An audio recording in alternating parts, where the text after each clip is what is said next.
नमस्कार, मी सुरेश चिरडे. आपण पाहतात महाराष्ट्र 24 न्यूज. महात्मा बसवेश्वर चौकाच्या फलकाचे दिग्रस येथे अनावरण. सुमारे 900 वर्षाआधी जगाला समतेचा संदेश देणाऱ्या व लिंगायत धर्माची स्थापना करून एका नवीन समाजाची निर्मिती करणाऱ्या महात्मा बसवेश्वरांचे कार्य येणाऱ्या पिढीसाठी प्रेरणादायी ठरावे ही भावना लक्षात घेऊन दिग्रस शहरात लिंगायत समाज संघटनेतर्फे राज्य महामार्गावरील नवीन बस स्टँडच्या लगत असणाऱ्या चौकाला समतानायक महात्मा बसवेश्वर असे नाव देण्यात यावे ही मागणी करण्यात आली.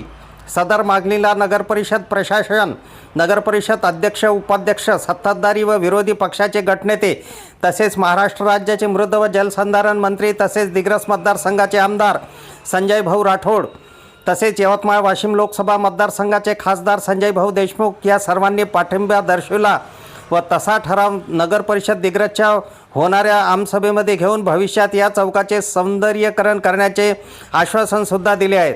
त्या अनुषंगाने आज दिनांक 19 एप्रिल 2026 रोजी महात्मा बसवेश्वरांच्या 893व्या जयंती प्रीत्यर्थ समतानायक महात्मा बसवेश्वर चौकाच्या फलकाचे समाज बांधवांच्या उपस्थितीत अनावरण करण्यात आले.